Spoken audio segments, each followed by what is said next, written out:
process of accreditation is you register with the NBA. That is obviously a one-time process. It's a process of registration. It's like empanelment of your institute on NBA portal. Then obviously you will apply for accreditation. Maximum 5 courses at a time you will be able to apply for accreditation. Obviously, before you apply, you need to fill a pre-qualification form with the 10% of the fees to be deposited. And obviously, whichever programs pre-qualified will get approved, then you get a 60 days window for uploading your ESAR, self-assessment report. And obviously, after that, evaluation team will visit. They will submit the report to NBA, and NBA has a hierarchy of committees through which decision will be taken and which will be communicated to you. So for this preparation, for the evaluation team, when they will be visiting, obviously you need to prepare the documents. As you all know that, obviously there are 10 criteria for undergraduate program, there are 9 criteria for diploma program. So each criteria will be having some documentation associated with that, and that you need to prepare. Today, what I'm going to discuss with you, the list of the documents which needs to be prepared in the context of NBA preparation is already available on the NBA website.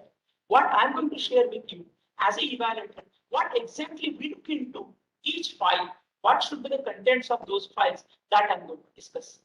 At program level, 31 files needs to be prepared, and at institute level, 16 files needs to be prepared. I will just discuss in detail all the contents of program level files, and obviously institute level files, there will be overlapping. Some of the program level files will be a subset of institute level files. So I discuss in detail with you all the contents which are expected to be made available in those files, which is a part of as you know that these are the criteria which already we have discussed. These 7 criteria at the program level.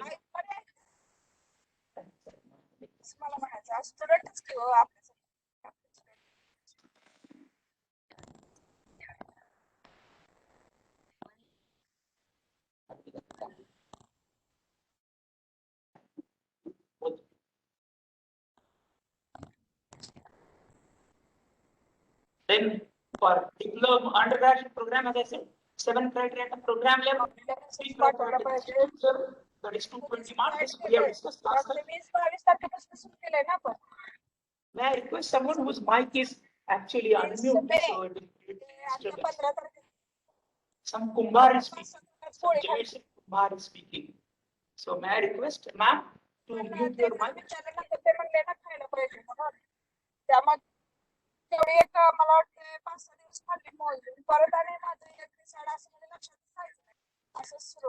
We are just checking it, sir. Jayashri Kumbar, some Jayashri Kumbar is speaking. Yes, sir.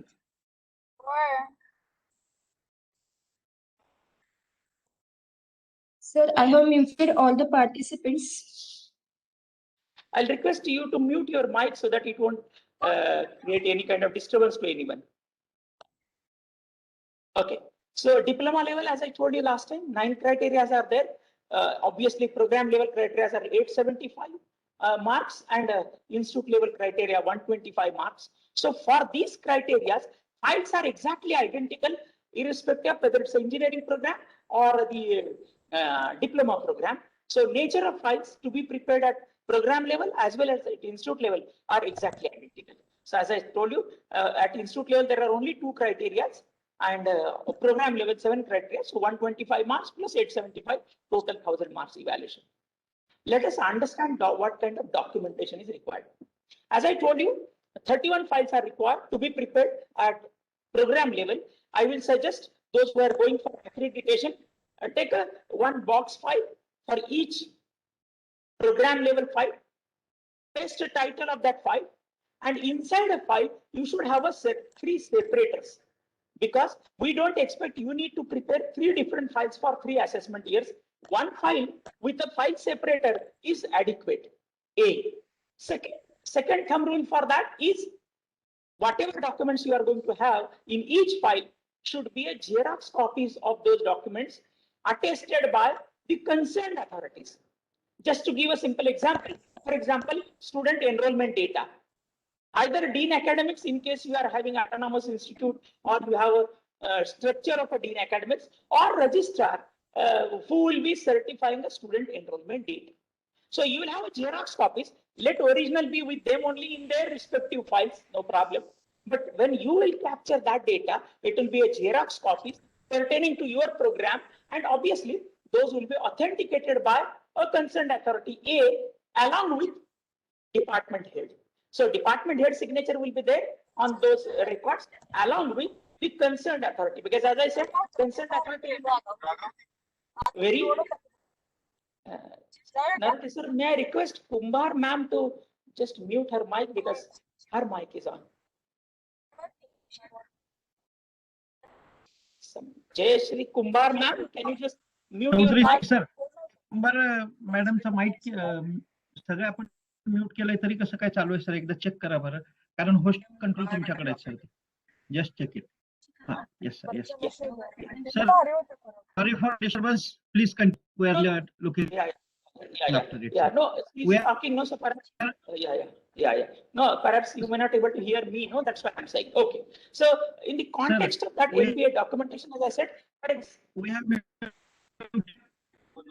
all okay. the participants, but we know how she is.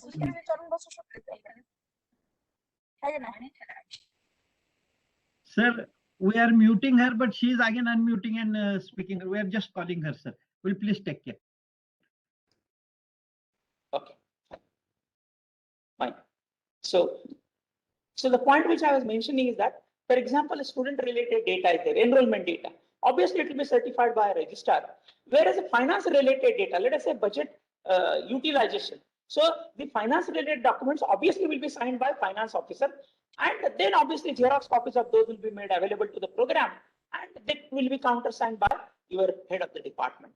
So let us understand one by one what are the file contents we exactly look into as a evaluator. So for example, file number P1. P indicates program level file. So file number 1 associated with the program. What is that? File number 1, NBA accreditation reports of the past visits, if any. Suppose if you are going first time for the accreditation, well, then obviously this file will be absolutely empty file. But in case you are going second time for the accreditation, obviously whenever NBA visit will happen, whenever they will communicate you the result, they will tell you what were the strengths and what were the weaknesses. As an evaluator, we want to understand and we want to know how you have worked on those weaknesses, and what kind of actions you have taken, whatever the weaknesses pointed out by a committee, then how you have worked on that. We want to understand that, and that's why this file should have past visit reports along with your strength, weaknesses, and your action taken report, ATR, that how you have worked on your weakness, or those contents must be made available in this file. As I told you, every file will have 3 years data with a file separator. So you don't have to maintain 3 files. You will maintain only 1 file, but with a file separator. Then file number 2 and file number 31 are same. Same in a sense, file number 2 is talking about a budget allocation, whereas file number 31 speaks about budget utilization. And that's why I have purposely combined here, because both these files will have by and large the same data. And that's why file number 2 and file number 31 are related with the budget. One speaks about budget allocation process, another speaks about budget utilization process. Let me tell you what is expected process. Simple. For example, any program, usually you will have a lab and you will have faculty as a lab in charges. Every year they will give you the requirement of what is a lab requirement. Maybe in terms of equipment, maybe curriculum will change, or sometimes you may require additional equipment, or you may require some consumables also for that lab. For example, if you have a chemistry lab, obviously you will require all kind of solutions for precipitations, right? So you will require consumable. Even a glassware also will be required. Every year there may be some breakage, and therefore you may require some glassware. Similarly, if you are having a electronics, basic electronics lab or basic electrical lab, wherein you work with some components, obviously you will require some components also. So the lab in charge will prepare a budget and requirement for that particular academic year. And all these lab in charges will submit that information to head of the department. Head of the department will conduct the meeting of all those lab in charges, will discuss and decide upon a priority. Because sometimes it may happen, you may not have adequate funds for procurement. So based on that, you will have to decide what are your priorities. So priorities will be decided, and once you do that prioritization, or then combined list summary will be sent to the principal or director for approval. What director or principal will be doing? Will be collecting information from all the program, all the departments, various programs, and obviously we'll make a summary of that and we'll be presenting to the management. In case it is a self-financed institute, if it is a government institute, we normally send our budget every year to our higher office. And obviously it goes to the ministry and budget gets approved. Similar lines here, budget for a self-financed institution, budget will go to the management, and management will conduct a meeting wherein principal or director would be one of the member of that committee, and they will discuss upon the requirement. They may question principal about what are your priorities and how much budget we have, how much we can spend, how much we can allocate. Accordingly, a budget will be allocated, and that is called as budget allocation process. It may happen that you have asked for 100 rupees, means principal has asked for 100 rupees, and management may sanction 80 rupees. Or then it's a reallocation of the budget, which will be done by principal in consultation with all heads of the department. We'll ask them to decide upon a priority, and we'll cut down some budget. And obviously, that budget allocation process will be completed, and a communication will be made with all programs. As I told you, this will be done. Once this is done, this is what budget allocation summary report will be shared by a management to the principal. In turn, principal will share this information to respective department. So this is the first part which is captured in file number 2. File number 31 speaks about its expenditure. What do you mean by that? See, once budget has been allocated, it is expected that you must spend 80% of whatever is allocated to you. Then only you get marks for utilization. The reason is that you only have planned, you only said that I want 100 rupees. 80 rupees minimum you are expected to spend, because the reason is that this 20 rupees, why that leverage is given? Because sometimes the things may not be in your control. Sometimes things may be beyond your control. You floated a quotation, published a quotation or a tender, but you did not get any response, or no buyers was there. So all these reasons, 20% will be allowed. But unless and until you do not have at least 80% of the expenditure, you will not get the marks for utilization. That is captured in file number 31. So what you should have? You should have expenditure details along with procurement process. Procurement process means whether you invited a limited quotation, whether you have purchased on a GeM portal.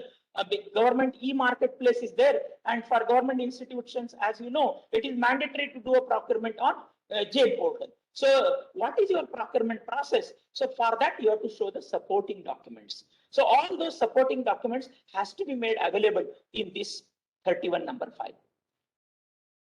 And please understand, every file will have a 3 years data. So data will be obviously kept in the same file with a file separation. So this file 31 will have utilization, and P2 will have the allocation process. So first part is related with P2. This part is related with P31. Then file number 3. File number 3 is about admission, data about admission. What is that data? Seats filled and ranks. Again, every file will have a 3 years data on the similar lines. So what first information you should have? Intake versus actual admission report. So you should have a summary report for every year about intake versus actual admission. Data for last 3 years of admission, as I said, certified by registrar or dean academics, as the case may be. Usually autonomous institute will have dean academics, conventional institute will have a registrar. Along with that, what we want to know, merit number details of the first and last candidate admitted for each program or course from a general category. Obviously, you have to exclude management quota, because for management quota, only prerequisite conditions are there. There is no kind of a merit list or anything, which is not expected actually. Once you admit the candidates under management quota, or you can prepare interest and merit of those who have been admitted. And that's why the merit, the details of this are expected. Why these are expected? To understand one aspect, which is the quality of the students which you are getting over a period of time. Last 3 years data, when we compare, suppose for example in Maharashtra, we have a common entrance examination, CET, MST CET, Maharashtra Health and Technical, obviously it comes both. So the CET examination will be, common entrance examination will be conducted, and common entrance examination every year will be conducted. So based on the rank of the student, one will understand of rank of the first student admitted to that program and last student admitted to that program from general category. The reason is that because of the social reservation, there is a lot of diversity in terms of merit numbers, and therefore you may not able to compare if you take that data also. And that's why just to have uniformity in marking, understanding and comparing the data of the general category, merit numbers of the general category students will be captured, and obviously they will be compared. So based on this comparison, we understand that what is the quality of the student which is getting admitted. And you can see here, this file is related with criteria. Which criteria? C4. Which is C4 criteria? Student performance. You can see here. This file is which is related budget allocation utilization, C10. What is that file? Institutional support, financial resources and governance. So that is the file number 10. C10 means criteria 10. So these two files are related with criteria 10. This file is related with criteria 4. Then file number 4. This is list and number of students who cleared the program in 4 years. See, this is for undergraduate program. For diploma program, this is 3 years. So in this file, what content should be made available?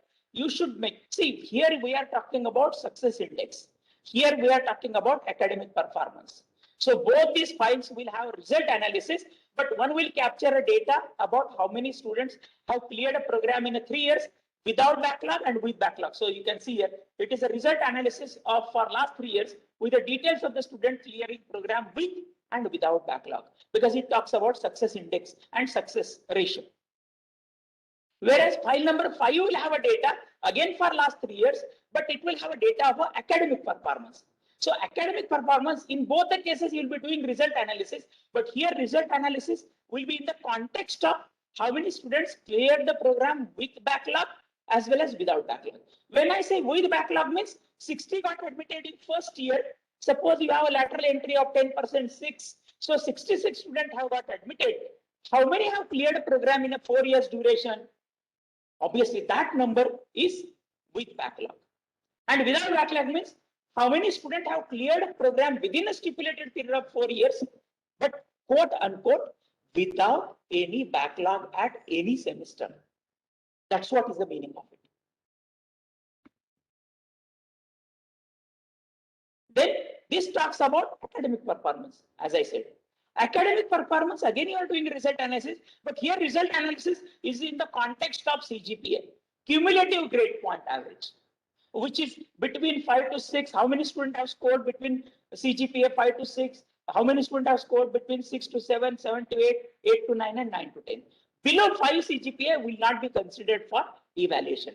This will tell you API, academic performance index, you are going to calculate, and this API will help you to understand how is the academic performance of the student, whereas here you understand what is a success index.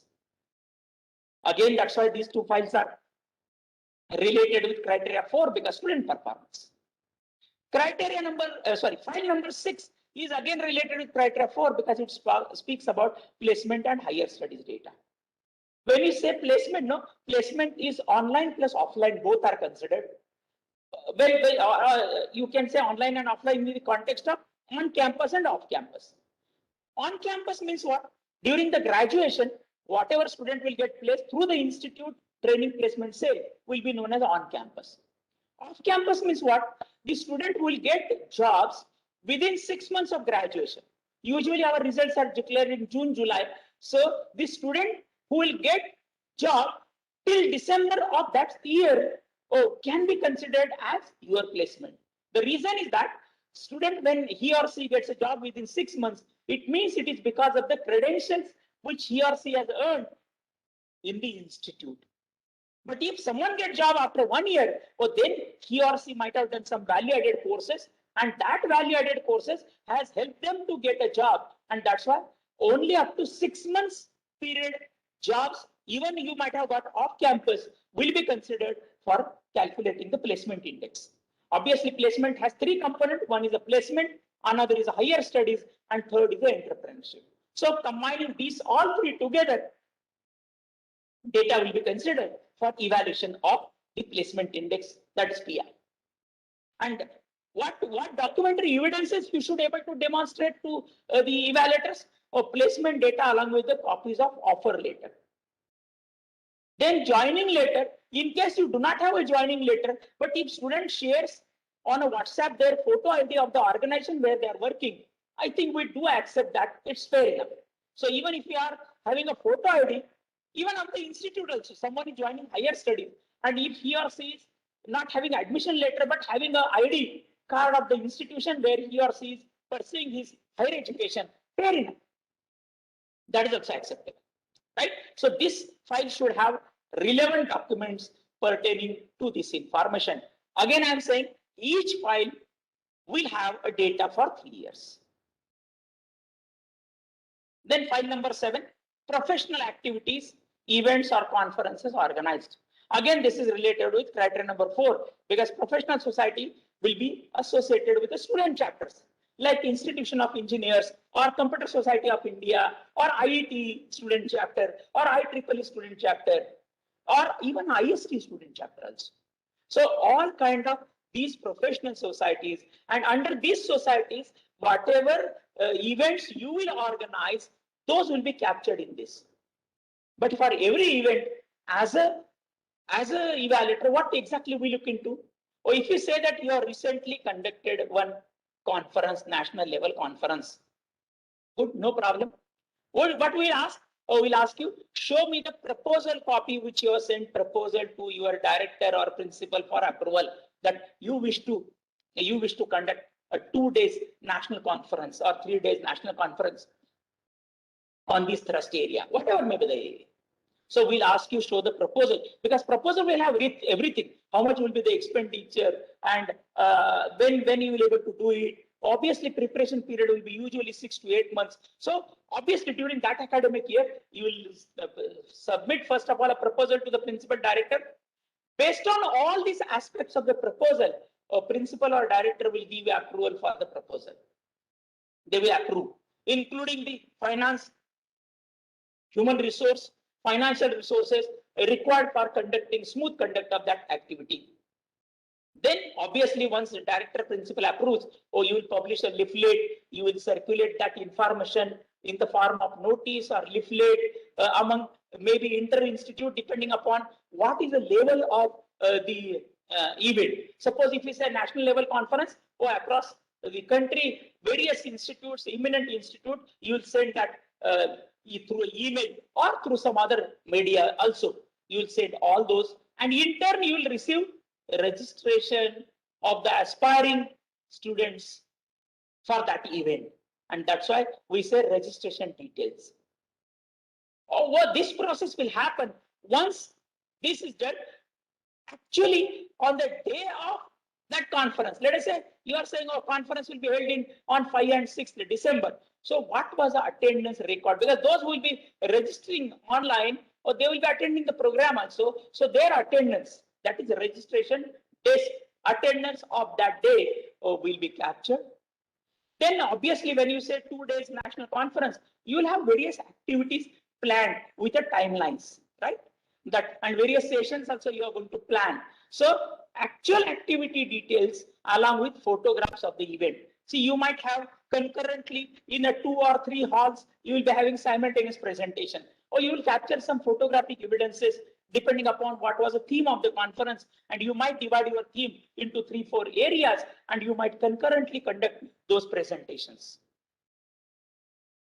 When you conduct any activity, you must have pre and post feedback and its analysis.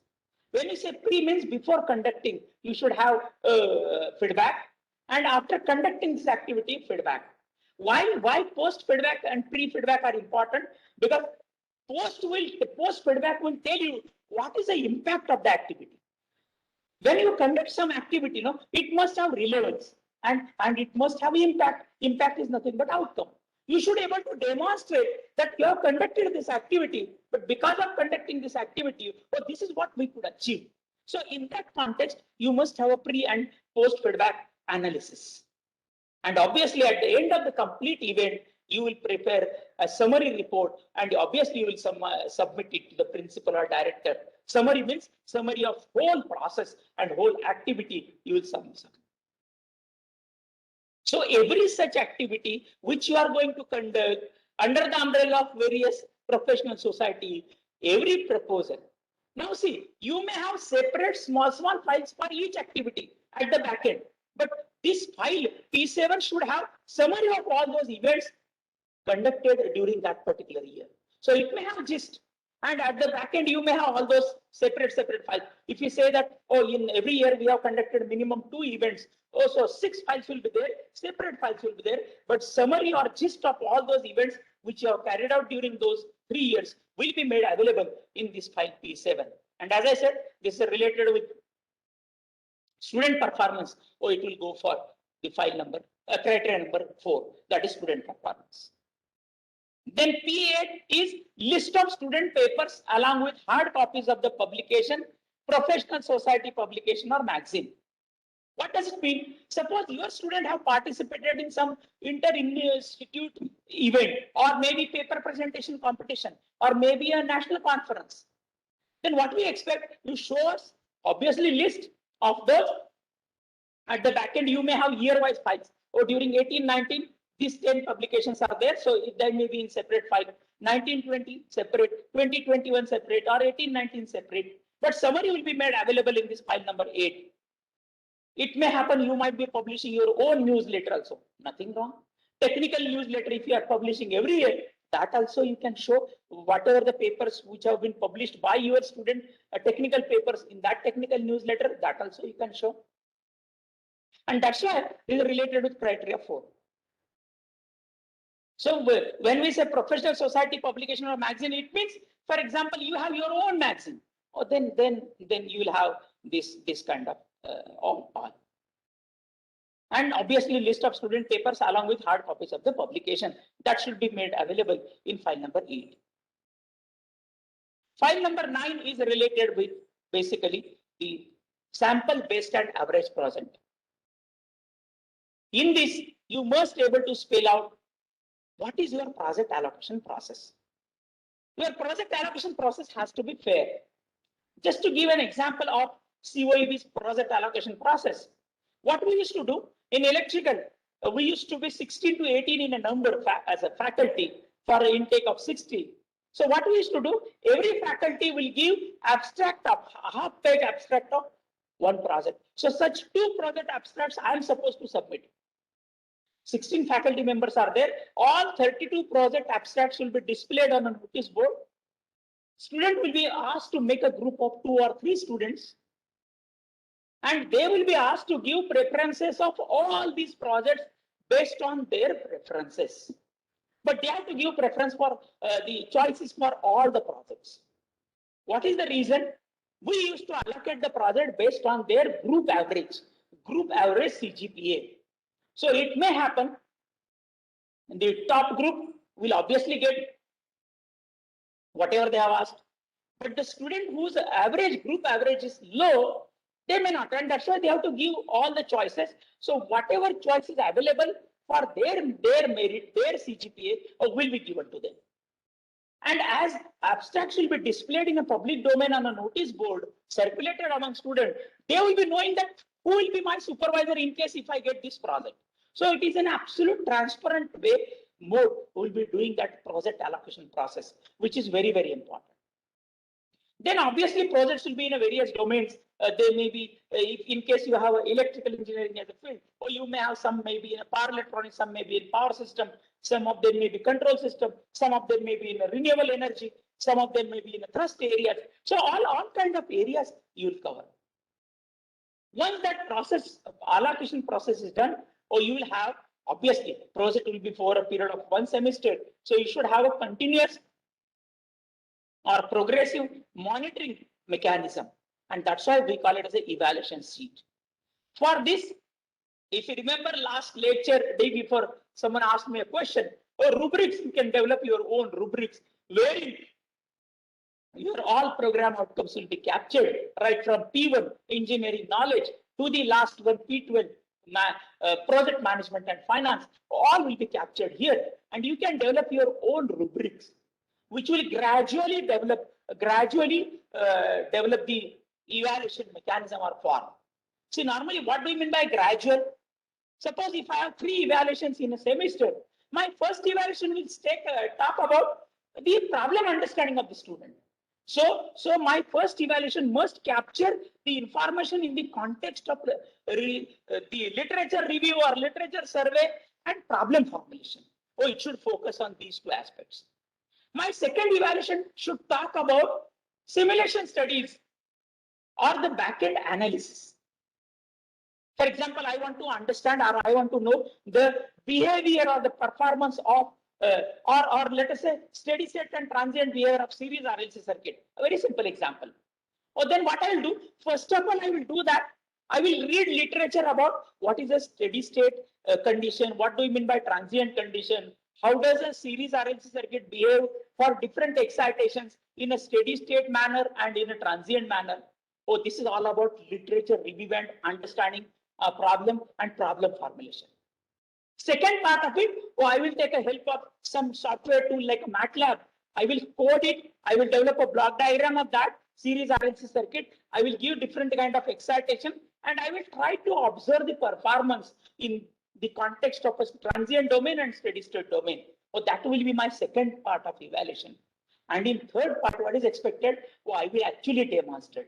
So I will build a circuit experimentally, a series RLC circuit, and I will show by applying different excitations how network behavior or circuit behavior changes in the form of transient and steady state.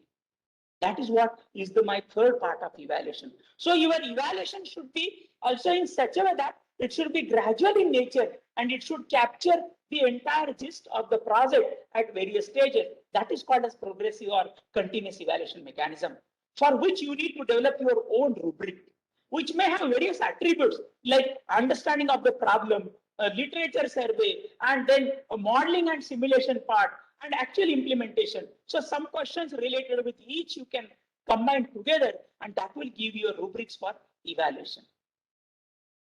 When you select best project, you must have various criteria. The criteria, obviously, criteria are what? So, for example, you say one of the criteria may be the external examiner evaluation, one of the criteria. But in my opinion, criteria will start right from the selection of the topic or selection of the project topic. What is the topic? Is it only merely academic interest or is it something to do with real life? So are you having or are you addressing industry problem? So it starts from the topic selection or the project topic. Then comes what are the attributes of continuous evaluation. Then third, after completing a project, if you have participated in some project competitions, right? In Maharashtra, as you know, DPEX is a project competition every year will be held for the project demonstration of the project models, working projects, right? So that can be third criteria.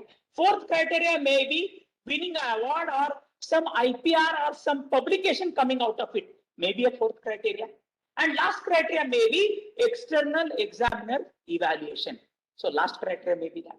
It means based on these 5 criteria, if you evaluate every project, then it will be a fair to decide upon a best project or a moderate project or average project. And therefore, you must have a documented process for this entire thing. And that should be made available in this file P9. And this file is related with criteria 2, which is a program, curriculum, and teaching learning. In teaching learning, if you see out of 100 marks, 25 marks will be given for a project. So that project marks 25 will be evaluated based on this. And that's why this is related with criteria number 2. I hope you are getting the file. So file number 9. You must have noticed that this file is related, even though it talks about student performance, but it will be captured in criteria number 2, because criteria number 2 talks about teaching learning, in which project will be one of the parts which will be evaluated. File number 10 to file number 15 are related with faculty. That is criteria number 5, faculty information and contributions. What is the first file? First file, that is P10, is details of faculty to student ratio. SFR you calculate. You all might be knowing, those who had gone through the cycle. At the time of pre-qualifier, whatever information you will fill in, same information will be populated at various stages while you are uploading your ESAR. So it means that you have to be very, very careful, extremely careful while feeding up the information in pre-qualifier. It is based on student faculty ratio, is based on what is student intake. How many number of faculty members are available? These two will help you to calculate obviously SFR. SFR is not only calculated on number of faculty available, but it is also calculated based on the concept of a fractional load. Let me tell you simple concept of fractional load. For example, I am a faculty who is teaching for first year as well as for any of the year, second, third or fourth year, because second, third and fourth are related with the program. First year is a common. So in case I am teaching both of these, my fraction may be considered. There are two schools of thought. One school of thought says, 0.5 here, 0.5 in program. Fair enough. Second school of thought is, how much is my total load? Let us say my total load is 16 or 18, let us say. 1/3 if I am contributing to first year and 2/3 if I am contributing to second year, third year or final year, then my fraction can be considered as 0.33 for first year SFR and 0.67 for calculating the program SFR. This is another school of thought. Both school of thought are acceptable because it is based on the load. As I said, no, 1/3 and 2/3 means 6 load is of first year, 12 load is of second year. So 6/18 will be the fraction associated with first year. 12/18 will be the fraction associated with second, third or final year, as the case may be. This is how you will calculate the teaching load, considering fractional load. This is a concept of fractional load. And obviously, retention also comes in a picture. Retention is important because sometimes it does happen.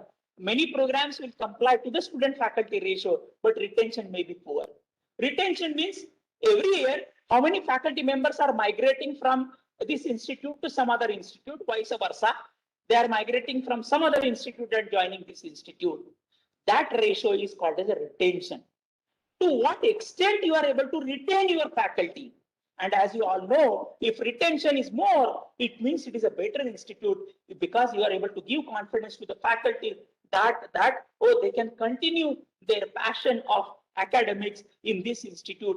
They will get the environment or the ambience which they are expecting. That is a meaning. That is the inherent meaning of higher retention. Higher retention means, by and large, they are happy with you. That's the meaning of it. That's how the retention is calculated, right? So this is file number 10. File number 11 is faculty details with their service book, salary details, sample appointment letter, promotion and award. For this criteria, there is a template given, which I'll show you after a couple of slides. A standard template is given in which you have to give the faculty information for all.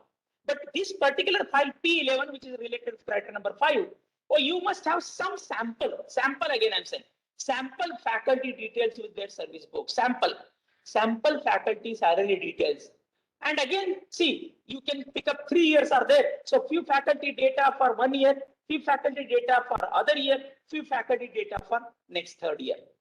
Sample appointment letter to understand what are the terms and conditions of your appointment. Sample promotion or award letters or certificate in case someone got promoted from assistant professor to associate professor or associate professor to professor, based on obviously the basic credentials required as per the AICTE norms and all. But in case you have, why? because it indicates that your institute is a progressive and there is an opportunity for a faculty to have a professional growth. To understand that, we ask you to show some promotion or award letters. Sometimes award means in some of the institutes I have seen based on the result, they give them an award, either a letter of appreciation, certificate, or maybe some token cash award, just to encourage or motivate the faculty to do better next time for other faculty members, and keep continuing this kind of work for the faculty who have been awarded. So for that purpose. Then this file will also have faculty appraisal, which we call it as a faculty appraisal or faculty performance. So faculty performance obviously will be evaluated. Appraisal will be done every year for each one of you. So as a teacher, you need to maintain two files. One file you should prepare as your personal file, wherein you will have everything, your qualification. That on the top, you should have your latest updated biodata. That also must be available on your institute website, right? Updated biodata or resume, latest. And then you should have a supporting documents like your qualification document, your experience document, and your publications. So these 3-4 things you must have in your file. Every faculty member needs to prepare his or her file. This file 11 will have only some information, captured selective information from each one of you and combine together and put it in one file in order to give a gist to the evaluators that, this is how the faculty profile is, this is how the various opportunities has been given to faculty in terms of promotion and all. So in that context, this file will have the sample information from all of you. File number 10 will have your R&D and interaction details. As I told you, there is a standard template in which you will be providing information. But here, as here information about your career will be asked, here the information about your publication. It means academic research and industrial research and your interaction with the outside world. These 3 things are captured in file number 12, again related to criteria number 5. So what we need here, faculty data year-wise. Like faculty list with designation, qualification, joining date, publication. I will show you that template. R&D details, interaction details, PhD guidance, all kind of details will be captured in a template. Then various proofs. If I claim that, I have got a best research paper award in a particular conference, do I have a proof? That is what is asked. If I say I have published a paper, what is the proof for that? In case I might have contributed to book chapter also, nothing wrong. So I should have. I might have participated in a faculty development program or training activities. I must have documentary evidences for that. That's what is captured in file number 12. File number 13 is list of faculty publication along with DOI. DOI is what? Digital Object Identifier. See, nowadays you might be knowing in a Google Scholar, if you go, you come to know your entire details, right? What is your index? What is your citations? How many citations you have? What is your impact factor? Everything you get. Even if every individual faculty is having his or her Google Scholar sheet in a file, also good enough. That gives you a complete gist, obviously, and summary should be your publication details along with citation details and DOI. For getting citation details, what you can do, each one of you can take a printout of your Google Scholar sheet. And I think in a program, suppose 12 to 16 faculty members are there. All those 16 sheets, if you have made available here, it gives you a complete gist of your, how many publications you have, what is the nature of the publication, how many people have referred your publications, entire data you get, right? This is what will be captured in file number 13. Again, related with criteria number 5, faculty contribution and information. I was just talking about this. This is a standard template given in SAR that for every faculty you should give the information like name of the faculty, degree. You have to give here highest degree. Then university, year of graduation. This is what qualification. Association with this institution. Please understand all your contributions associated with this institution will be considered for evaluation. And that's why association with this institution, that is designation, date of joining, department, specialization. So these details are association with this institution. Then your academic research. Research paper publication, in case you are a PhD guide, how many PhD students you have guided, how many faculty have received PhD during that assessment year also. It might be possible that some of you might be faculty also pursuing a PhD. So you might receive a PhD during that particular year. So that will be. Then comes sponsored research. That is externally funded project. Maybe from DST, we call nowadays as SCRB, right? The Science and Engineering Research Board. So we do get funding. It's basically DST, under the umbrella of DST only. Or maybe state government funding, or maybe central government funding, or even a AICT funding. AICT do have the funding for research under RPS, Research Promotion Scheme. So for your student, you can ask if someone is working under you for his or her research, whatever equipments you want to establish a lab, or you can send a proposal and you will get that fund for that. And obviously, this will be consultancy and product development, which you will be doing.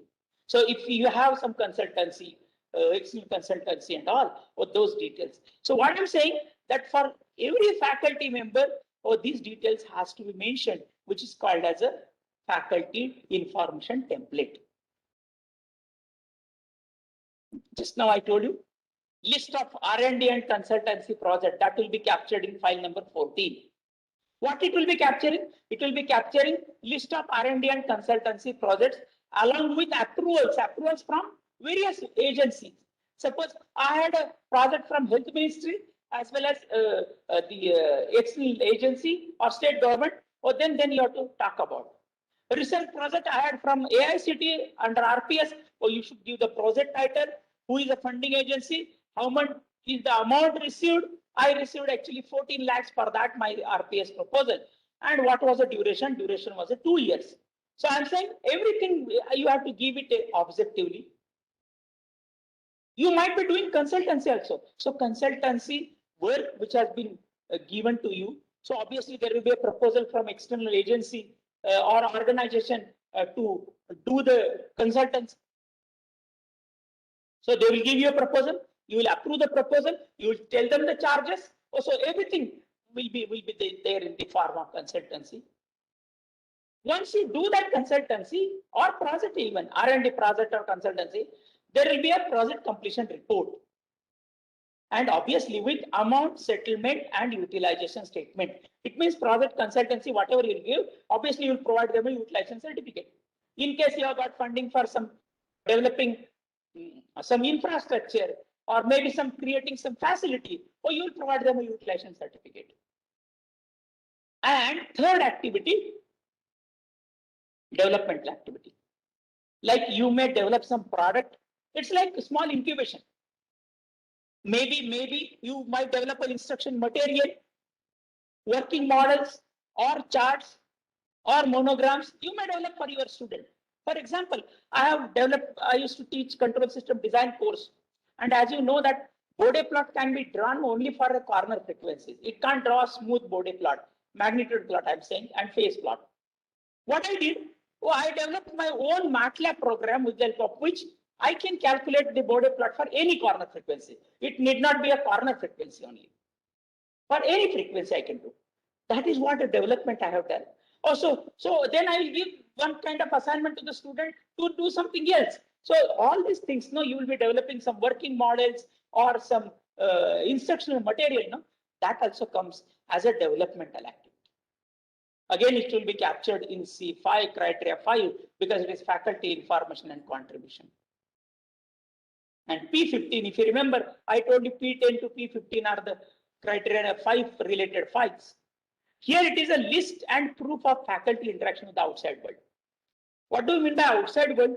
Outside world means because of your credentials, you have been invited for various activities. For example, today I am delivering a talk in a faculty development program.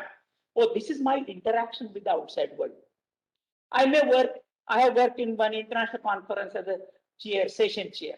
That is your interaction with the outside world. If we are going to deliver a keynote speech in a conference or a workshop, is the interaction with the outside world. Suppose you are doing a joint venture, joint consultancy project. For example, I have done one joint consultancy with IIT Bombay. So that was my interaction with the outside world. It was a joint venture by COEP and IIT Bombay. If you have been invited to deliver a talk in an institute, not necessarily FDP, but you have been invited to deliver a talk in various areas. For example, day after tomorrow, I'll be delivering a talk on national education policy in one of the institute. So it is a talk basically. It's a talk. It's a 2 hours talk on national education policy. What are the various attributes of national education policy, and in the context of higher education, how this policy will be implemented. I'm just giving an example. Evaluation team member. I'm NBA evaluator also. I work in Apex committee of AICT. As you might be knowing, standing appellate committee and standing hearing committee. So working as a member of that committee or NBA evaluator. So evaluation team. Or you might be on a BOS of some other organization. Oh, that is because of your credentials. That can be considered as an interaction with the outside world. You are a member of a board of studies, or you are a member of a BOG, or maybe academic council of some other institute, maybe autonomous institute, or maybe a part of university. All these are the interaction with the outside world. And what we expect, we don't expect 100% faculty should have interaction with the outside world. Even if 50% faculty are having interaction with the outside world, or your institute will get, or your program will get 100% weightage. Because if you read that criteria, it is mentioned 0.5 RF. RF means required faculty as per norms. So only 50% if they contribute for this activity, or you get 100% marks. That is in criteria 5. File number 16, 17, and 18 captures. It is basically they are related to criteria number 6. Criteria number 6 talks about facilities and technical support. It means it captures infrastructure of a program. So that's why file number 16 is list of classrooms and faculty rooms. What do we expect? Oh, we expect you to provide infrastructure details like classroom, how many classrooms you have, how many rooms, how many seminar hall, how many laboratory you have as per AICTE norms. As you know, how many labs are required as per AICTE norm. Area of lab should be 66 square meter lab. Area of seminar hall should be the 132 square meter lab. The area of classroom should be 66. Area of tutorial should be 33. So it is as per AICTE. These are minimum, bare minimum areas. It is expected that you should have minimum this. So what you have to give, you have to give a complete chart of how many number of classrooms, tutorial rooms, seminar hall, laboratories you have, infrastructure detail, along with obviously some photographic evidences, some pictures of the lab as well as classrooms. Then obviously area and master plan for classroom, tutorial room, seminar hall, laboratory. Because see, this is combinedly asking. As I told you, file number 16, 17, and 18 are related to criteria number 6. So it captures infrastructure and technical support, human resource which is available in the department or a program. And then obviously facilities for theory class, tutorial class. It means what kind of rooms are there, with what they are equipped. For example, your classroom might be equipped with the ceiling mounted projector. It might have a Wi-Fi access point in the classroom, so that if teacher wants to show some, maybe a YouTube video or maybe some demonstration, live demonstration of something, or teacher will be able to demonstrate that in a class. That kind of ambience of a classroom, or do you have adequate light? Do you have a proper ventilation? All these things we will evaluate when actually we'll be visiting that program. We'll be sitting for half an hour on the last bench in a class, and we'll be just listening to a teacher who is teaching in a class. We'll be just observing him. After half an hour, we'll request him to go out, and then we'll interact with the student about the learning process. We will ask few questions based on what teacher was teaching. We will come to know what they have learned. And then we do discuss with them, have you understood the basic philosophy of outcome-based education? What do you mean by vision? What do you mean by vision? what do you mean by program education objectives? What do you mean by program outcomes? What do you mean by course outcomes? Such kind of questions we will ask the students when we interact with them in a classroom.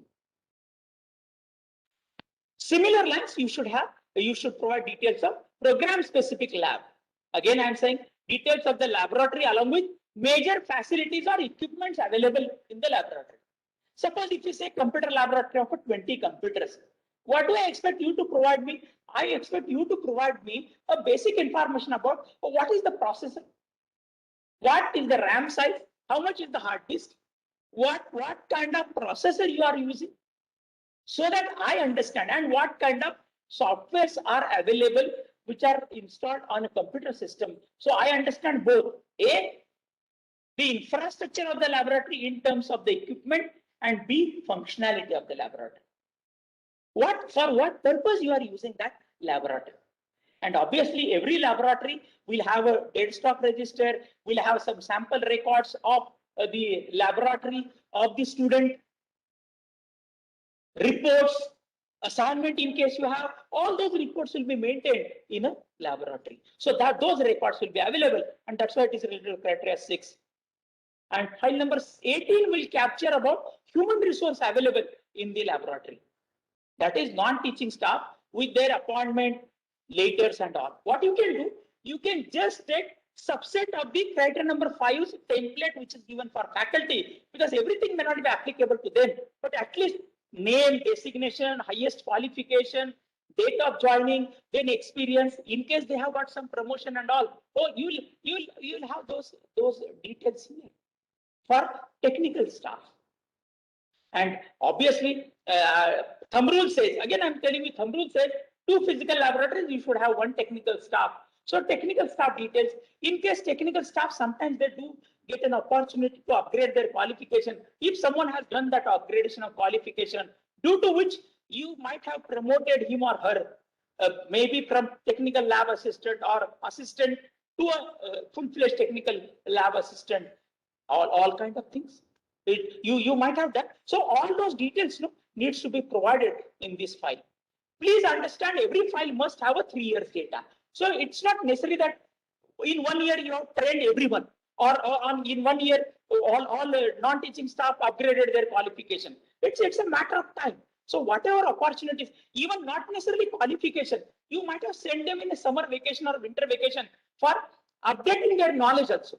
You might have done that. So knowledge also, you might have provided them opportunity to update their knowledge. All those things has to be captured here. Then file number 19 is related with criteria 7, which is continuous improvement. Why this is? Because this is you can say that, oh, this is also part of C5, criteria 5, yes. But its impact will be captured in C7, and that's why relevance I have given as the C7. Otherwise, you may say, oh, it is also related with criteria 5. Absolutely. Here it is expected list of short-term courses, workshop arranged, and course modules developed by a faculty. You might have conducted some short-term courses or FDP. For example, Government Polytechnic Tasgaon is now conducting a FDP, 1 week FDP. So similar lines, short-term courses. Again, you will find the documentary evidences which you are supposed to provide are exactly similar as that of the student program. Similar lines, a proposal copy, approval from principal director, registration details, attendance record, actual activity details along with the photographs of the event, pre and post feedback analysis, and obviously summary report.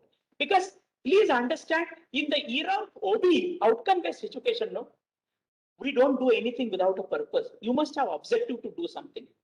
It must have a relevance with PO, POs, and PSOs. Because you don't do any activity without any purpose, without any objective. And that's why outcome has to be there. And in that context, we'll be expecting that every activity which you conduct will have an outcome. And that's why this file number 19 will capture this. File number 20 and file number 21 are same. Why I'm saying same? I will tell you the difference. Suppose if you are going first time for the accreditation, then file number 20 and 21 by and large will have the same. I have purposely highlighted keywords of that. Records of a new program specific facility created. So if you have created some laboratory, if you have developed some laboratory or created some facility during last 5 years, in case you are going first time for the accreditation, in case you are going for re-accreditation, then we expect you to demonstrate what facilities you have created during the period of last accreditation till now. That's why new program facility created. As I told you earlier also, this is what I am saying, 5 years. I am telling you, you must have created facility, or then it must have objective. And that's why objective to be mentioned for the new facility. Just to give one example, suppose you have come up with a structure mechanics lab and you have bought a new UTM of 100 ton. Yes, this is a new facility created. Because you did not have a facility to do the testing of a bar or rods and draw the stress analysis, stress and strain analysis curves. Or you do not have the facility. So you created that facility. For example, another simple example. I used to teach students steady state and transient behavior of a network or a circuit, but I actually had a conventional CROs, maybe 20 megahertz dual channel. These conventional CROs will always show steady state behavior. They will never capture transient behavior. And for that purpose, I must have a DSO, digital storage oscilloscope, which will capture whole event. And then I will able to, afterwards, I will able to do the analysis. So from that perspective, if I have purchased, I have bought a new DSO, oh, this is a new facility created. And its relevance is there with CO, PO, and PSO. Because why relevance? Because I have made students a better learning environment. I have provided them with a better learning environment because earlier they used to understand only steady state behavior of the network. But now they can understand transient behavior of the network in that context. And that's why you have to provide the details year-wise of what facility you have created, along with cost, accrual. You have to give a summary in the form of facility. What is the facility details? Reason for creating that facility. See, sometimes you may create a facility. Again, I'm telling you output and outcome. Oh, you have purchased that. I have seen in some institutions that they have purchased the equipment, but unfortunately, till date, it is not installed or commissioned. Unfortunately, it is of no use. That facility is unfortunately not utilized, because you expect that in which area students are expected to have enhanced learning and what is its relevance to PO, PSO, and PEO. That also you have to mention. And that's why I said new facility means we look at recent 5 years. In case you are going first time for the accreditation, in case you are going for re-accreditation, then from last accreditation to this accreditation, what facility? And this overall means, or right from inception, how you have gradually developed your infrastructure. And that's why, even though I capture here for last 5 years, but we expect overall we will give along with academic audit and action plan. When I say academic audit means whatever academic related facilities I have, auditing of that I'll be doing. And here I am talking about, even though my emphasis is on last 5 years, but I'm saying overall program specific. So it will give me a gist of a program or gist of the department. So in that context, I said file number 20 and 21 by and large captures the same things. File number 22 obviously talks about, it is related with criteria number 1 and 2. Criteria number 1 is what? Vision, mission, and PEO. Criteria number 2 is program, curriculum, and teaching learning. And that's why this file contains the information about both criteria 1 and 2. What it talks about? Curriculum, POs, PEOs, mission, and vision. So what it should have? Oh, this file should have the contents like structure of your curriculum, means complete structure. Copy of the syllabus must be made available in this file. Components of curriculum, this is a part of analysis. You must do the analysis of your curriculum and find it out what is the contribution in the whole curriculum of basic science courses, program core courses, general courses. You might have some professional electives, you might have some institutional level electives, and some basic engineering courses. and seminar project. It means this is basically analysis of your curriculum. That's why we say components of curriculum. This file must have PO, PSO, and TO mission and vision statements. This file must also have a documented evidences about articulation process. If you remember on day one, that is during my first lecture, I told you 4-step algorithm for articulation of PEO. Obviously, you will have documentary evidences of that, even a mapping of those PEOs, PSOs and all. So you will have those. And obviously for this, you will be doing deliberation and all. So you'll be conducting meetings, so minutes of meetings. And how you have disseminated this information among your stakeholder, what was the process of dissemination? This whole thing has to be summarized and given the evidences in this file C1 and C2. That's why this file number 22 is related with criteria number 1 and criteria number 2. File number 23, as I said, talks about mapping. Mapping means correlation. Correlation with justification. That's what I written here. Mapping of outcomes with PO and PSO. And obviously you must have at the end justification of the mapping. That whenever you map a particular PO with the mission statement with either 1 or 2 or 3, you must have justification. That on what basis you say 1 or 2 or 3. We do not question you why you are written 1. We ask you, can you just justify how you are written 1 or how you are written 2? That documentary evidences must be made available in this file. File number 24, if you remember, I told you one personal file and one course file. These two files has to be maintained by every course teacher.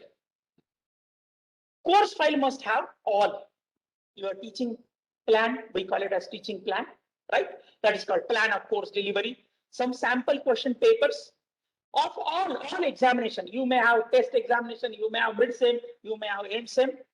Some sample answer scripts. You may not have end-sem because if you are affiliated to university, you may not have. But at least for internal evaluation, you will have some sample answer script, sample assignments, sample reports of assignment. It's not only assignment. You have given assignment, but some sample reports which you have verified, which you have assessed.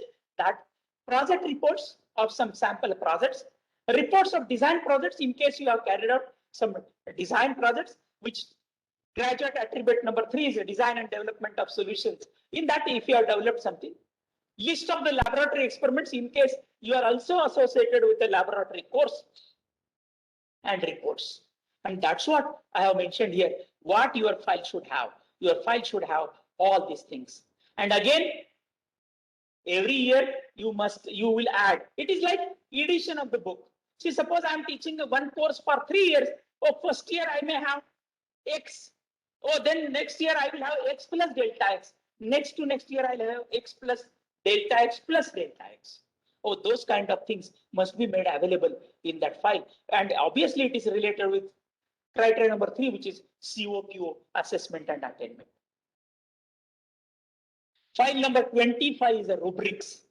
If you remember, day before yesterday also I told you, today also I am reiterating, rubrics is basically an indirect assessment tool.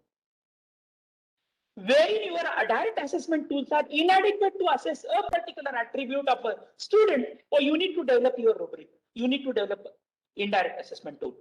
I will just give a very simple example wherein you will understand the philosophy of a rubric. Suppose I am conducting a laboratory course for basic electrical engineering lab. How do I conventionally assess student? I assess and I evaluate based on 2 attributes only. One, their attendance, and second, attendance in the laboratory, and second, their submission or their write-up which they have submitted to me. But do I have a mechanism to capture? Do I have a mechanism to capture sincerity of the student while doing the laboratory, punctuality of the student coming to the laboratory, contribution of that student in actually doing the experiment, and last but not the least, honesty in writing a journal. As you all know, as a teacher, most of the students simply copy from someone, the one who is a very sincere. They copy it and they simply submit it. So do you have any mechanism to capture? The answer is no. But if you have developed your own assessment tool in the form of rubrics to capture these micro attributes of a student behavior, I think you will be able to do a better evaluation. In fact, I have developed for my one course for this control system design course. And that's why my bandwidth for evaluation used to be out of 25 marks term work, my bandwidth used to be 10 to 24. And no student used to ask because I have everything in objectively quantified. And therefore, the student who is not performing will get 10 marks out of 25. The student who is extremely performing well will get 24 marks. And that's how you have to do. File number 26 talks about improvement in curriculum for mapping PO and PSO. In fact, day before yesterday, someone asked me question, when one should do improvement. As I said, after one cycle, because see, you will be doing continuous evaluation and you will be doing the criteria number 7, you will be capturing the attributes, whether you could attain with the target level of PO or PSO and whether you could attain, if not, then what action plan you have done. Oh, you will all do all these things. And then it will be based on summary report of course map to PO, PSO. And obviously then you will have the analysis of that with list of industrial visit, list of guest lecture, industrial visit report, summer internship report. Everywhere I have written feedback and analysis. Oh, this will help you with the improvement, whether improvement in the context of curriculum for mapping PO and PSO is required. And that's how you have to do it. Because see, it's a brainstorming basically. You just can't, it's not like 1 plus 2 is equal to 3. You need to do a lot of brainstorming. You need to understand the gist. And that's why I always believe, in a market, so many people come and say that you take our software. I absolutely do not believe in software. I believe in doing with our own hands. Unless until you don't do it, you will not understand gist of that. A person who is in a development of software, not knowing what is COPO, how can he understand the intricacies of COPO, its mapping and all? And that's why you need to get involved. So please understand, my friends, it is not in event management. A preparation of MBA is not in event management. It's not one-time activity. You have to actually live with that philosophy. It should be a way of your life. Being an academician, it should be a way of your life. It should not be a one-time activity. File number 27 is direct and indirect assessment to show PO and PSO, which is related to criteria 3. As you know, criteria 3 talks about COPO assessment and attainment. Oh, obviously, entire data in the context of capturing that will be available and made available in file number 27 related to criteria 3.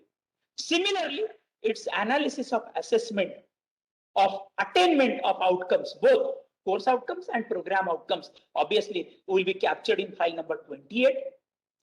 File number 29 talks about improvements. It means impact analysis. Impact analysis, and based on, suppose in case you could not attain, what actions you identified for improvement and what is the impact. And that's why this is C7, which is continuous improvement. So this 29 file will have 3 years data, obviously, as per the criteria 7, and whatever the improvements you have, whatever the actions you have, and obviously documentary evidences of all. And the last file, because 31 files are there, but 31 I have already combined with file P2, which was talking about budget utilization. Or this file is stakeholders' involvement in the process of improvement. Day before yesterday, someone asked me a question, when we should initiate this process. Or this process should be initiated whenever one cycle gets over, or you do the analysis and you realize that, yes, and that's why I have combined this with criteria 3 and 7, because criteria 3 speaks about COPO assessment attainment, criteria 7 speaks about continuous improvement. So once you realize after doing the analysis, or you realize that it's a time to do the revisit and revisit our POs and PSOs, then obviously you need to involve your stakeholders in the process. Obviously you have to spell down. In fact, we have discussed process. Same process you have to repeat, only thing it's a revisiting the process. And then feedback from various stakeholders, recording all meetings, collecting the views, summarizing the views, circulating the views among all stakeholders. So the entire documentation will be of the process has to be made available in file number 30. So this is how you need to prepare 31 files at program level. I'm just giving you a summary of that, what I have discussed in detail. This. Then comes institute level files. Do you have anyone has any question related with program level files? I'll just give you a couple of minutes so that in case you have, and then we move on to institute level files.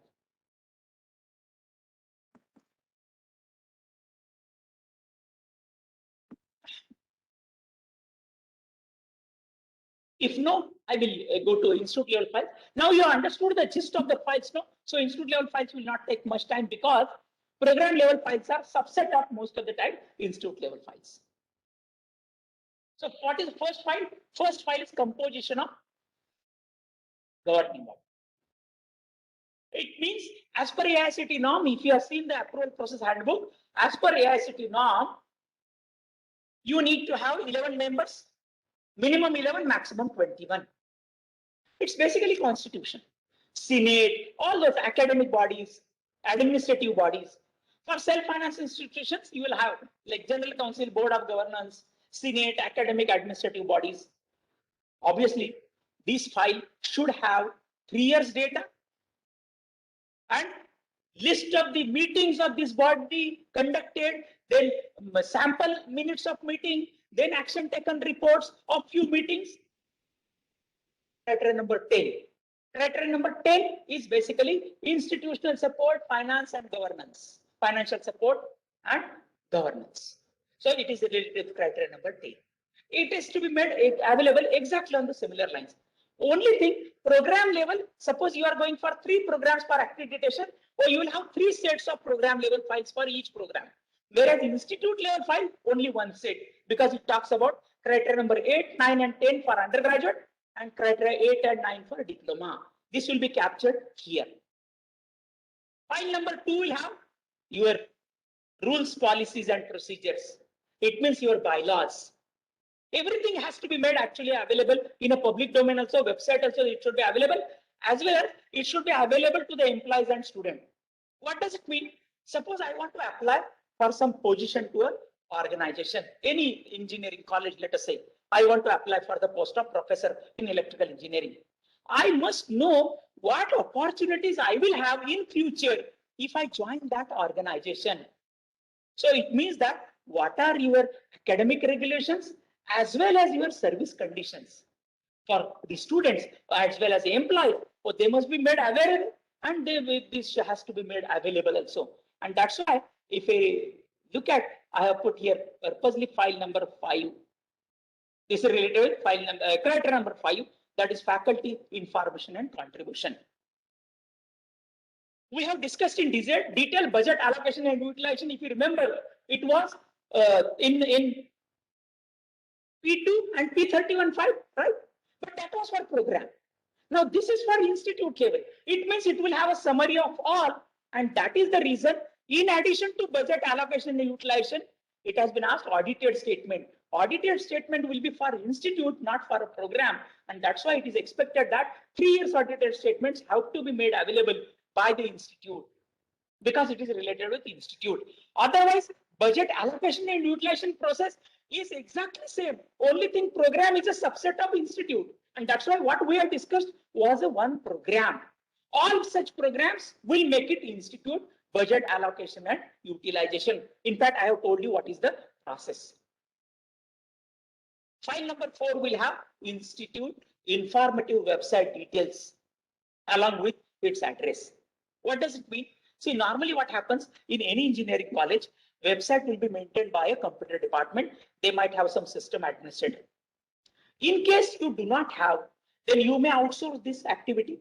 Nothing wrong. Every year you have to pay some charges for hosting your domain name. For example, my institute domain name is gppune.ac.in. So for hosting this, every year it's cloud. No, it is cloud based. So for hosting, you have to pay some charges. All those vouchers of the charges which you have paid must be made available in this. Your website will be updated from time to time, for which you will be sending some information. No, that email cover letter only. You might send 100 pages to be published. No need to have a printout of 100 pages in this file. Only a cover letter printout should be made available to indicate and to ensure that yes, you are updating your website from time to time. And in case you have done some agreement with the third party for hosting and updating your website, then copy of the agreement, how much charges you are paying for them. So these 3 years data has to be maintained in file number 4. File number 5 must have library resources. Library resources as per AICTE norm. As you all know, that what you need, if suppose you are starting a program first time, you need 100 titles and 500 volumes per intake of 60, and subsequent years, you need 50 titles and 250 volumes. So based on the age of the institution, you should calculate, and minimum 15 years data in the context of number of titles and number of volumes must be made available. In case your institution age is less than 15 years, obviously equal to the number of years of existence of the institution, you should have that data. Then you should have national journals, 6 per program as per norms. Then international journal, you must have subscription for IEEE, IEEE, or NDL, National Digital Library, in case you have the subscription. Then the other resources, what? A multimedia lab must be available. Then you should have a e-learning resources in the form of NPTEL videos, right? So all kind of resources and updation based on the curriculum revision, or based one is curriculum revision, another is writing of some books, old books, they are written off, and then you purchase new books. So this entire information for 3 years has to be made available in this file. File number 6 will have same information which you have captured, if you remember, in file number 16, 17, and 18 in a program file, which was an infrastructure. That infrastructure was a program infrastructure. Here, this infrastructure related with first year. What do you mean by core? Listing of core means core labs are physics, chemistry labs are core labs for first year, or applied mechanics lab, or basic electrical engineering lab, some basic science lab. These are core labs. Computing labs are computer center and language lab. You will have computing labs, and manufacturing labs for first year, what? Workshop. So it is expected you will provide this infrastructure details over here, and obviously if you have added something, so 3 years data, some pictures, statistical data, facilities which are available at all these laboratories, all these things has to be given in file number 6. File number 7 will have records of training and placement, career and guidance sale. Again, if you remember, there we have talked about placement data. That data was a program level data. This will have institute level data. So institute will have a whole gist. Program is a subset of that institute. So in case you have 5 programs, the entire 5 programs, same data will be made available by a central officer known as a training placement officer. Whereas program data will be made by a training placement coordinator of the program. Whereas central TPO will have this all kind of activities under the training and placement, even entrepreneurship also. So complete data of the institution will be made available in these files, and subset of this means program related data will be made available in a program level files. So program level files will have a data related to the program, and institute level files will have complete institute data. Then file number 8 will be a records of safety checks and critical installations. What do you mean by safety checks? See, normally various kind of safeties. For example, if you go to an electrical lab, you must have fire extinguisher, you must have a rubber mat in order to avoid a shock, because you'll be dealing with a high voltage. In case of a chemistry lab, as you'll be preparing some solutions of the concentric acids, obviously you will be diluting solutions, preparing diluted solutions. You must have fire extinguisher. Not only fire extinguisher, the medical box, simple medical box, maybe we call it as a first aid box, right? All those has to be made available in each laboratory. And not only that, people must be aware how to operate them. So mock drills has to be conducted every year. In that case, you have to make everything ready. Every year you'll be doing the safety checks, and obviously you will have a record of the expenditure you have made, mock drill you have made. Otherwise, what happens in one of the institute I visited, I asked that chemistry lab assistant, can you just show me how to operate this? Or he called someone else. After 15 minutes, someone else came. I told him, if suppose some fire catches in the laboratory, what will happen? Everything will get burnt in 15 minutes. So mock drill is very important. Training to the people who are associated with that is very important. And that's what this entire documentation, entire documentary evidence about all these things has to be maintained in file number 8.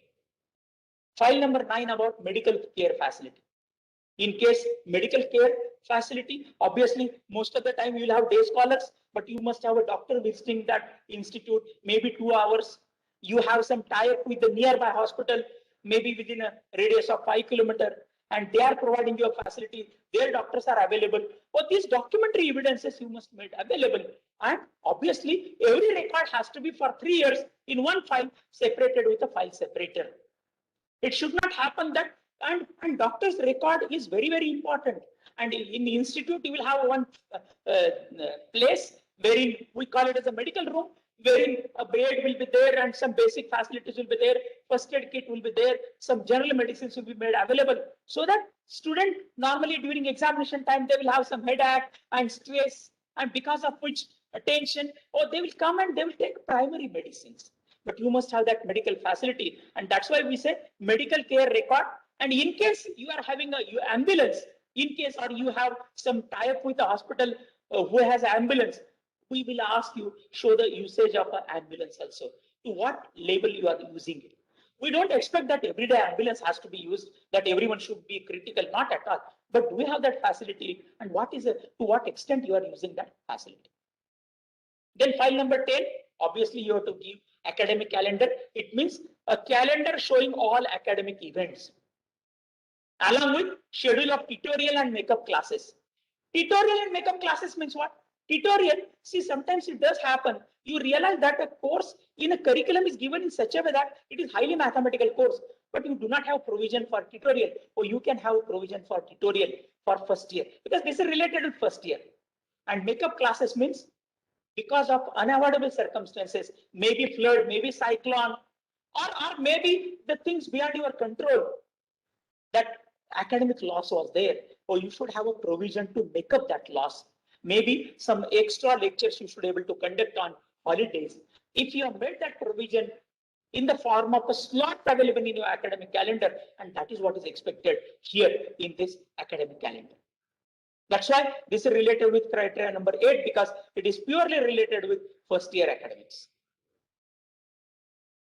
File number 11 is exactly same. File number 11 is a course file.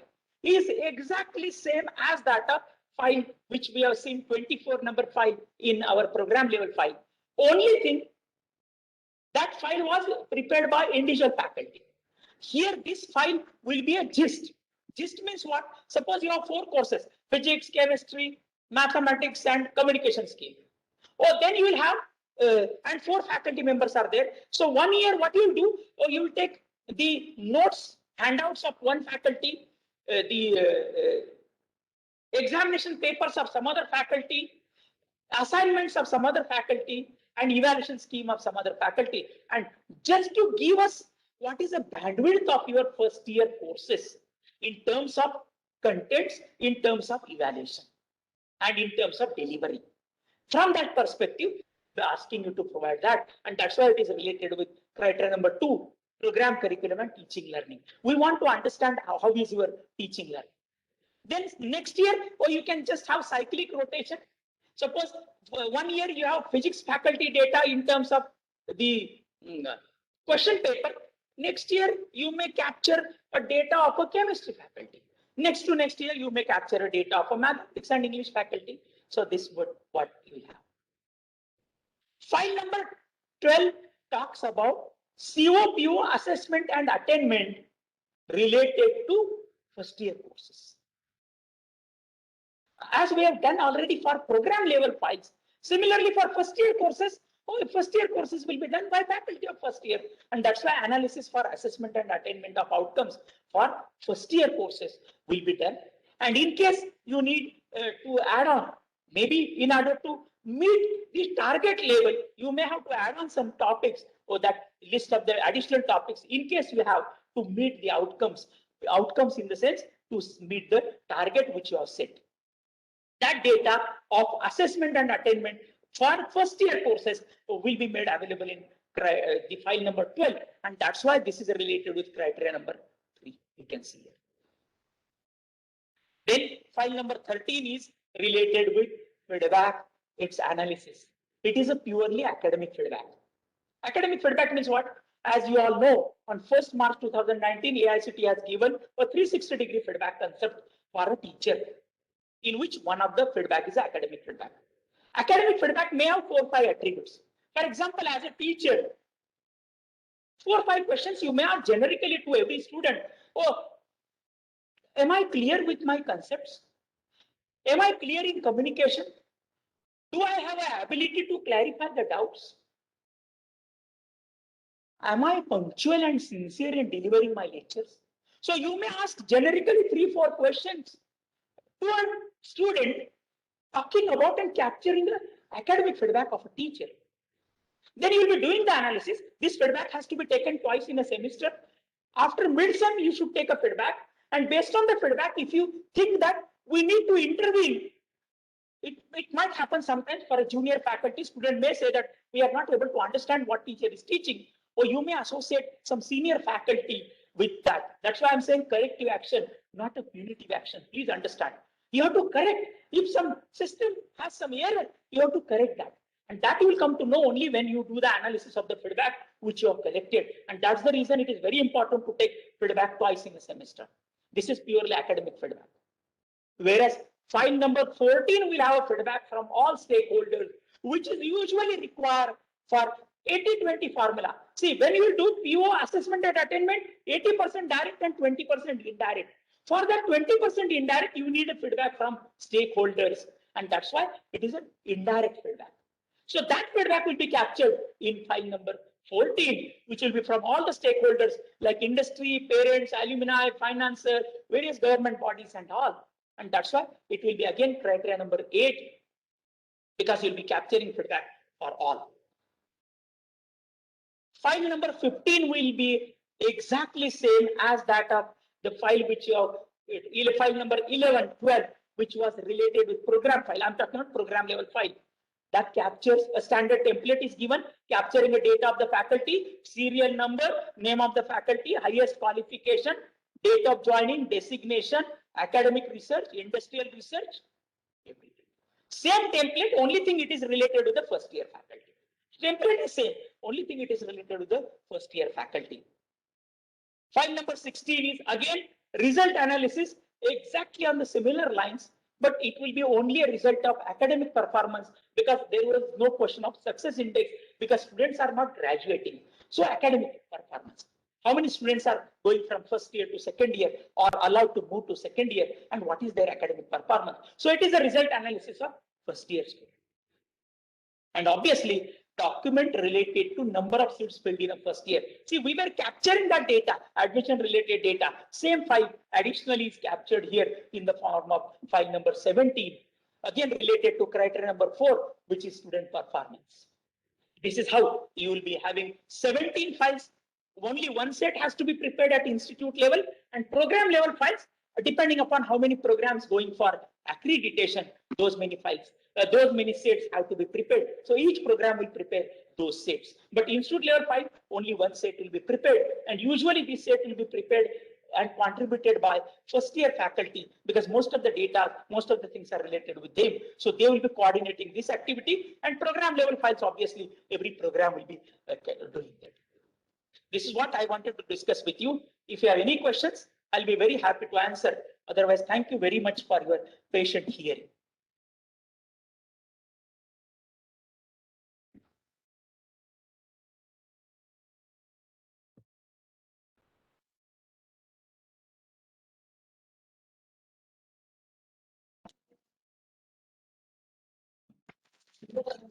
In case you have, I'll be happy. Sir, very nice and informative sessions. I request participants. Hello, sir. Good afternoon. Yeah, good afternoon, sir. Good afternoon, This is Shashikant Landge from KKIT Polytechnic, Varnanagar, sir. Okay, sir. I have doubt. There are doubling of the files, institute level and department level. What No, is it's the not doubling. It is not doubling. somewhere there are in a course No, file. no. Let me explain you. Course Yeah. file, sir. Course file. Doubling It's was not there. doubling. No? It is not doubling at all. These And institute level course files will be associated with the first year faculty only, and program level files will be associated with the program level faculty.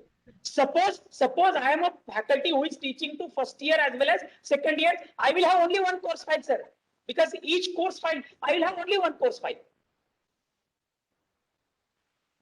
It is not doubling. Sir, good afternoon, sir. Good sir, afternoon. next question, Sir, sir. Another question is there. Sir, pre-feedback. There is post-feedback, I pre-evaluation. understood. Impact of the impact of the Pre-feedback to understand the objective of a program. Suppose Okay, I'll give a simple example. Suppose you want to conduct a 2 weeks workshop on communication for the student. Okay, then you need to ask 4 or 5 questions that why you want to conduct the workshop. First of all, you need to ask that question to yourself and then ask same questions to the student, so that you will understand at what level students are. That will help you to decide your course of action for the next 2 weeks, how you should deliver the course. And then only it will have a better impact in the context of implementation. That is called pre. Pre means why you want to conduct. What is the necessary? Objective and desire, that means. Exactly. Okay, sir. Thank you, sir. Thank you very much. Sir, good afternoon, sir. This is Professor Narendra from CVRC Hyderabad, sir. Sir, Please go ahead. sir, some data are available. Some common files are there, sir, which are required for criteria 5 and criteria 2, like that. So in that case, duplication or duplication is required, or we can keep them in one file, and whenever they ask for criteria 4, we can show them. Criteria 5, we can show them like that. Sir, basically, let me just make it clear that it is not duplication. It is a subset, sir. See, institute level file, institute only. For example, budget file is there. Now, institute level budget file will have an entire data of an institute. Whereas program would have, suppose there are 10 pages in an institute level file about budget, allocation and utilization. Each program might be contributing those 2 pages. So program file will have only 2 pages, sir. And institute file will have 10 pages.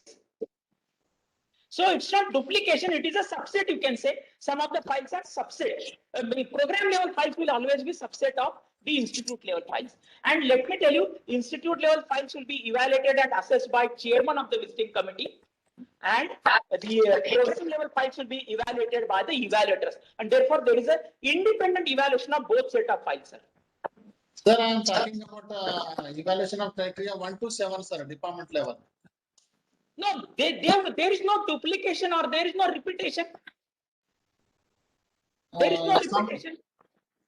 Some proofs they require for the criteria 2 and the criteria 5 or criteria 1, like that, sir. Come again, sir.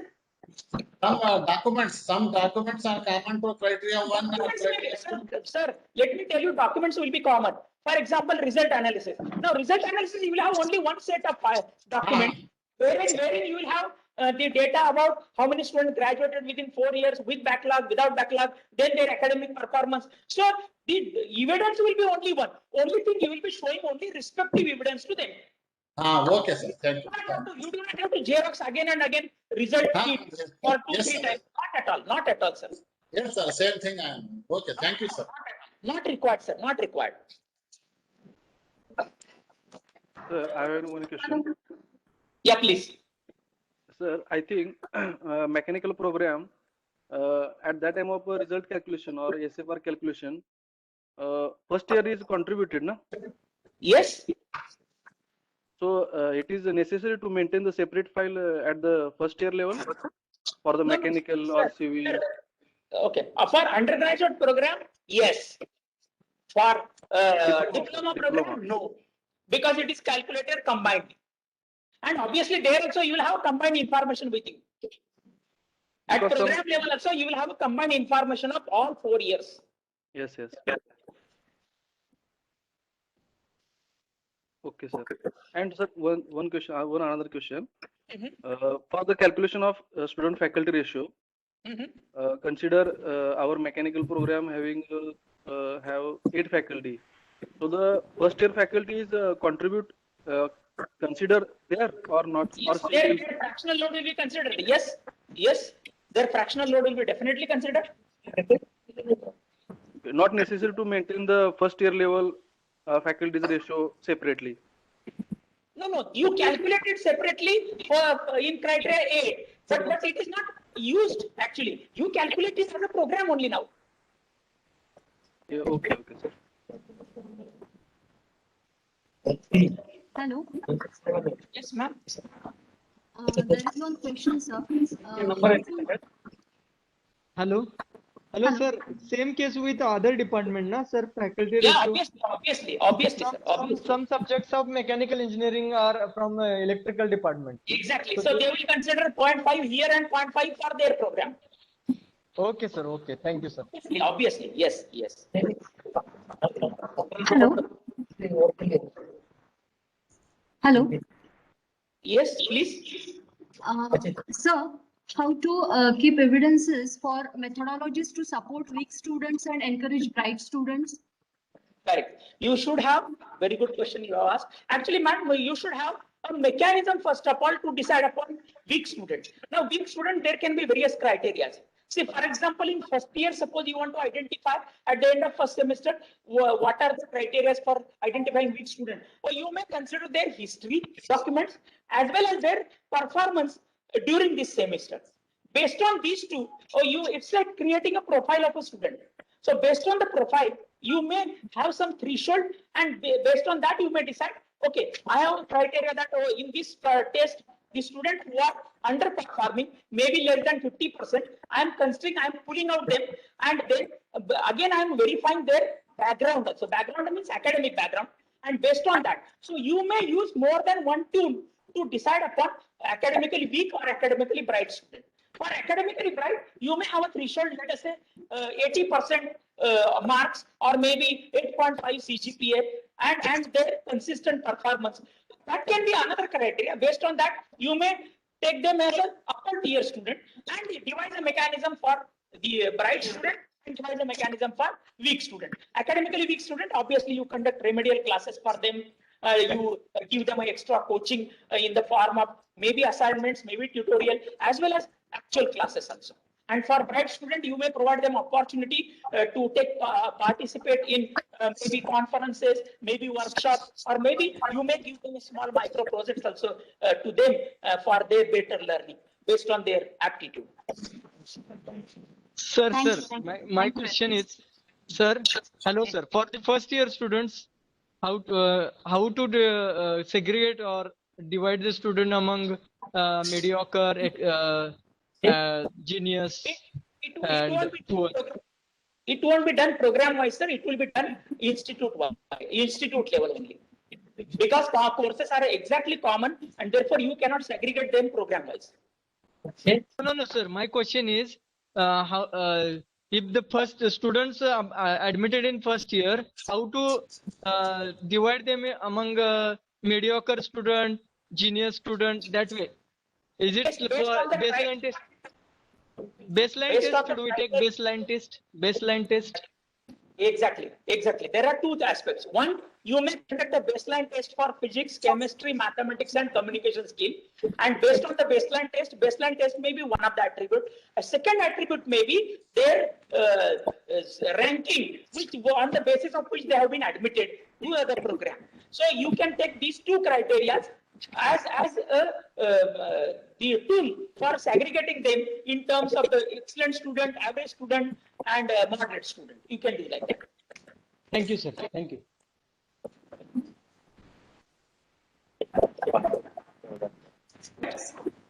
Okay, I think I have exceeded time, sir, but because of the content which I have no delivered, problem. I might have exceeded some time.